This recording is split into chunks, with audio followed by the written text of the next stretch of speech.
Después de celebrarse las elecciones generales en Perú, producto de la dispersión del voto, fue necesario una segunda vuelta. Tras la misma, por la paridad del escrutinio, se encuentra en una situación el Perú más que incierta, al margen de las cifras que configuran un país dividido en un 50% por dos candidatos antagónicos, según el entrevistado de hoy en Reflexiones para la Transformación, Perú no gira a la derecha, sino que no resuelve lo esencial, la transformación de las estructuras. Un país que vota, según dice él, con el estómago vacío y la cabeza que le da vueltas. Un día vota a un maestro rural y otro día vota a una conductora mafiosa defensora del autoritarismo y la mano dura. Con esta definición comenzaba la nota publicada por el analista político y periodista peruano Pepe Mejía en una columna publicada en la revista de la izquierda anticapitalista del Estado español. Buenas tardes, Pepe, gracias por participar en Reflexiones para la Transformación. Muchas gracias a vosotros por acordarse de nosotras por aquí y felicitaros por el espacio que es muy importante difundir. Muchas gracias, Pepe. ¿Cuáles son, a tu entender, las razones por las cuales la inestabilidad crónica en términos de gobernanza en Perú se ha convertido en la constante desde hace décadas? Bueno, esta crisis, digamos, permanente, ¿no?, en Perú, simplemente constata que el problema no es coyuntural, sino que es un problema estructural. El problema es que nadie, ni por la izquierda, ni por la derecha, ni por la ultraderecha, digamos que asume que el problema de fondo no hay que resolverlo, sino que al contrario hay que incentivarlo, ¿no? En realidad lo que están echando es gasolina al fuego. Esto está acrecentando el enconamiento entre la población, entre sobre todo la población del sur andino y lo que se llama pues la capitalidad, ¿no? El Lima, la Lima blanquita, un poco la parte de los pequeños y costeños, ¿no? Y ese abismo que viene de años y que incluso podríamos decirlo de la colonización, es lo que está haciendo mella y es lo que refleja actualmente la situación de composición que hay de descomposición que hay en Perú. Y en ese aspecto, pues, a falta de desarrollar una alternativa, ¿no?, a los problemas, digamos, estructurales, pues la derecha y la ultraderecha van avanzando. Bien, Pepe, en el artículo publicado en el último número de la revista Viento Sur, afirmabas que lo determinante no era en estas elecciones solo si ganara por escaso margen uno o otro de los candidatos, sino que se resolviera lo esencial de la problemática política, económica y social del Perú. ¿Podés ampliarnos un poco esta idea? Sí, porque, mirar, el problema estructural en Perú son las desigualdades. El 70% de la economía, repito, el 70% de la economía es informal. Es decir, no pasa por los circuitos bancarios ni formales. Entonces ya cuando un país tiene el 70% de la economía en la informalidad, eso condiciona muchísimo, ¿no? 3 de cada 10 peruanos son personas empobrecidas. Es decir, en el mundo rural la informalidad roza del 85%. Estas cifras no las tienen ningún país de América Latina. Y por lo tanto, esto conlleva, ¿no?, a decir que Perú es un país totalmente al margen de los circuitos, pero sin embargo les obliga a votar, a decidir. Y votan, pero en realidad no deciden su futuro, no deciden su destino. En Perú ahora mismo hay más de 9,4 millones de personas que viven en la pobreza. Sí. El 43,7% de los niños de 6 a 35 meses padece anemia. Y esto es una bomba de relojería, pero para cualquier gobierno. Por lo tanto, insisto en que el problema es un problema estructural. Bien, cuando vos relativizás como proyectos los que están hoy en la segunda vuelta, o sea, lo de justo Keiko como el candidato de los sectores más populares, ambos candidatos en la segunda vuelta electoral mostraron diferencias, pero vos decís que supuestamente antagónicos. ¿Por qué razón planteás esto? ¿Cuáles son los puntos en común que podrían tener?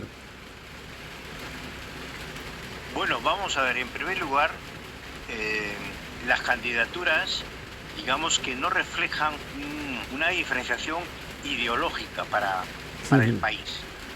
El peruano, la peruana, de a pie, está acostumbrado a sobrevivir. Si tú hoy le prometes, ¿no?, a una persona, pues eso, que le concedas el voto por medio de 100 soles, pues lo hace, porque sabe que hoy vive y mañana ya veremos. Eso es por un lado. Por otro lado, está el tema en que incluso la candidatura progresista no plantea un cambio estructural. Si vemos la política económica que defiende, propone mantener el actual presidente del Banco Central de la Reserva, que sigue a pies juntillas la política neoliberal que dicta el Fondo Monetario Internacional y el Banco Mundial y Estados Unidos en concreto. Entonces, ¿cómo podemos confiar, ¿no?, en una candidatura que va a mantener los perfiles económicos del neoliberalismo? Por lo tanto, los márgenes aquí son muy cortos. Es verdad que Keiko Fujimori lo que defiende en realidad son a las grandes multinacionales, a las grandes transnacionales, está alineada con Trump, está alineada con Abascal, el ultraderechista en España, ¿no?, miembro de Vox, es verdad.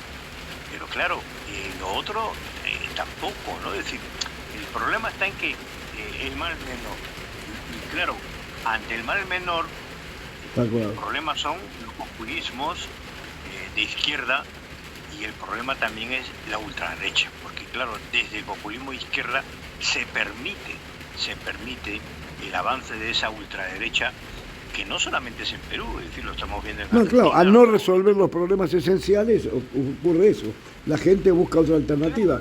Ahora, cuando definís que todavía no se ha consolidado una verdadera alternativa de izquierdas al actual modelo político, que lo caracterizás de corrupto, ¿no?, como hegemónico, ¿cuáles son los factores y elementos que destacás que pueden tener en común la opción de Fujimori y la opción justamente de Sánchez? Bueno, en primer lugar, el fujimorismo está claro que va a ir a copar todas las instituciones, ¿no? Ya le faltaba la presidencia de gobierno. Es verdad que ha aumentado su influencia en el Poder Judicial. De hecho, las elecciones son resultado de un trabajo de 4 o 5 años de zapa, es decir, que ha ido poco a poco, ¿no?, medrando las instituciones electorales y judiciales para lograr este fraude, ¿no?, en las elecciones. Eso por un lado. Y por otro lado, la candidatura de Sánchez, la candidatura, digamos, progresista, es un avance, a pesar de todo, es un avance. Sí, sí. Porque sinceramente ellos fueron los únicos, los de Juntos por el Perú, que dieron una buena lectura del comportamiento peruano. Ellos dieron una buena lectura que la unidad contra el enemigo común, que es el fujimorismo y todo su aparato. En eso sí, pero al interior de Juntos por el Perú hay mucha debilidad. Es decir, claro, hay mucha debilidad, hay muchos partidos, en fin, hay mucho también, no hay cambio generacional, es decir, que hay muchos partidos que todavía están con representantes políticos de 70, 80, 90 años, ¿no? Y eso, claro, tampoco ayuda mucho al cambio generacional. ¿Y la juventud toma partido o es una cuestión absolutamente pasota o escéptica con respecto a ambas posiciones o se acerca a la ultraderecha? Pues mirar, yo con respecto a la candidatura progresista, justamente era una de las críticas que le he hecho a nivel interno, ¿no?, que no había mucha presencia de jóvenes ni mucha presencia de mujeres. Eso es la candidatura progresista. Pero sin embargo, en los movimientos sociales, movimientos populares, indígenas, campesinos, hay mucha intervención de jóvenes. Claro. Mucha intervención de jóvenes. Ellos están por crear una alianza unitaria y plural, pero desde los movimientos. Ahora mismo no tienen mucha confianza en los partidos y menos incluso con la actual candidatura de Sánchez. Y eso es un déficit, ¿no?, que tiene. Y bueno, pues yo espero que en el próximo periodo ese avance de los jóvenes, de las mujeres, por ejemplo, sea importante, porque es un peso muy específico en la configuración de esa nueva alternativa en Perú. Bien, vos en la columna también, una de las cosas que marcás, que a tu entender el fraude electoral comenzó mucho antes, con las reformas que el fujimorismo fue gestando en estos últimos años en el Parlamento, ¿no? Sí, efectivamente. El fraude no empezó con las valijas diplomáticas, ¿no?, en la cual, en lugar de digitalizarlas en los consulados, las enviaron en papel con 3 días, ¿no? Y no hay ninguna garantía de que esa custodia haya sido, pues, verdadera, en fin, ajustada a la ley, ¿eh? Por lo tanto, hay muchas incógnitas y muchas dudas con respecto a ello. Por lo tanto, el fraude no fue solamente en el tema de la custodia o en el tema de las valijas diplomáticas, sino que el fraude ya se hizo en los últimos 4 años en las instituciones a través del Congreso de los Diputados, en la cual la mafia fujimorista domina totalmente, ¿no? Y si no domina, pues compra diputados y diputadas, incluso a gente que se dice de izquierda, ¿no? Ha habido realmente casos muy desagradables, ¿no?, de compra de votos de diputados de izquierda por parte del fujimorismo. Y eso pues también la gente lo sabe, ¿no? Entonces, en ese aspecto, el fraude ha venido de atrás, y Fujimori, con todos los recursos que tiene económicos, también hay que ver la presencia norteamericana, ¿no? Esta vez la presencia norteamericana ha sido apabullante, ha sido nefasta, es decir, ha sido con un desparpajo total, ha ido a las propias mesas electorales a controlar el proceso electoral. Es decir, que y luego amenazando, ¿no? Amenazando al gobierno, por ejemplo, cuando no quiso comprar los aviones, ¿no?, a Estados Unidos, sino dejarlo al próximo gobierno, inmediatamente salió el embajador norteamericano a decir, cuidado, que voy a utilizar todas las herramientas que tenga la administración Trump para aplicarlas en Perú. E inmediatamente, en menos de 24 horas, Perú compró los aviones a Estados Unidos. Entonces, en definitiva, ¿no? Claro, es un elemento descarado del imperialismo norteamericano. Está metiendo miles y cientos de miles de millones de dólares en la base naval del Callao para contrarrestar la base, el muelle, ¿no? El proyecto chino. Efectivamente, el proyecto chino, ¿no? Y bueno, es un juego de estrategia, ¿no? Pero estos están dispuestos, pues, a meter militares, a meter dineros, y que lo van a vender como un combate con el narcotráfico o con la delincuencia común, cuando los delincuentes están en el Congreso, ¿no? Ahora, Pepe, ¿cuáles serían los escenarios factibles hoy, teniendo en cuenta que hubo la semana pasada marchas? Sigue estando muy convulsionado el tema del fraude, el tema del sector progresista, es decir, del robo del voto. Bueno, en primer lugar hay que ver las reacciones, ¿no? Es curioso porque en el último tramo de la segunda vuelta, la derecha liberal, burguesa, parte, no toda, apostó por Sánchez. Pidió el voto a la izquierda progresista. Repito, la derecha burguesa, ¿no?, de Miraflores, de San Isidro, de estos barrios blanquitos de Lima, algunos sectores pidieron el voto a Sánchez. Bueno, pues eso es un avance. Pero curiosamente, ahora cuando les preguntas ¿y ahora qué?, tienen miedo a una guerra civil. Tienen miedo a una guerra civil porque ellos saben más que nadie que, digamos, que la reacción que pueda haber a un gobierno de Fujimori, a un gobierno de dictadura, a un gobierno de corrupción, puede ser el doble y puede peligrar incluso sus propias comodidades. Claro, salvando las distancias, vemos que en Bolivia está pasando un proceso en donde realmente a 3 meses de la ascensión de un gobierno hay una situación realmente insostenible. Efectivamente. Entonces, ese es por un lado de la derecha, ¿no? Que es la que se manifiesta. Por el lado de la izquierda progresista, ¿no? Y todos los sectores que han apoyado a Sánchez y siguen apoyando, ellos auguran un aumento de las movilizaciones, un aumento de los reclamos, un aumento de las protestas. Y claro, ahí Fujimori tiene una vía o dos, pero la vía más fácil es la represión. Y si va a la represión, es evidente que eso se multiplica, ¿no? Y puede caer en la situación que la derecha moderada ha estado insinuando en sus análisis. Por lo tanto, la situación por ese lado es esa. Y por el lado del movimiento popular, se ha reactivado la movilización.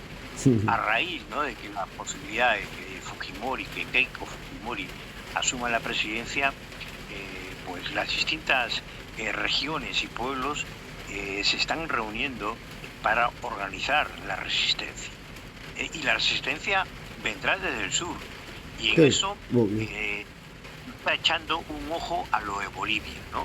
Toda la comunidad aymara que está en la frontera entre Perú y Bolivia a través de Puno, pues es un sector bastante fuerte, bastante consolidado, autoorganizado, autoconvocado y con una resistencia de años. Por lo tanto, la situación está abierta, ¿no? Pero yo creo que también, yo al menos no soy muy optimista en el sentido que la situación con Keiko va a reactivar el movimiento popular, el movimiento social, el movimiento campesino y el movimiento indígena. Y va a aunar esfuerzos, va a aunar, digamos, comunidades como por ejemplo la Aymara, ¿no?, en la zona sur. Bueno, a corto plazo es bastante difícil, ¿no?, porque hasta el día 15 de julio, digamos, no se van a dar los resultados oficiales. Eso desde el punto de vista electoral, de cifras y tal. Pero ahora bien, las perspectivas a corto plazo es una reactivación del movimiento popular, del movimiento campesino, del movimiento indígena. Fujimori levanta muchas pasiones en contra al interior de Perú. En Lima a lo mejor no lo notarán, pero cuando empiecen las marchas sobre Lima, allí lo notará la burguesía limeña, que no querrá esa violencia, que no querrá esa agresividad, entre comillas, ¿no?, que vienen con las demandas. Y en ese aspecto, pues Keiko Fujimori, los fujimoristas tienen la única alternativa, que es la represión. Pero ahora hay un elemento añadido, que es la implicación al 100% de Estados Unidos y de Trump.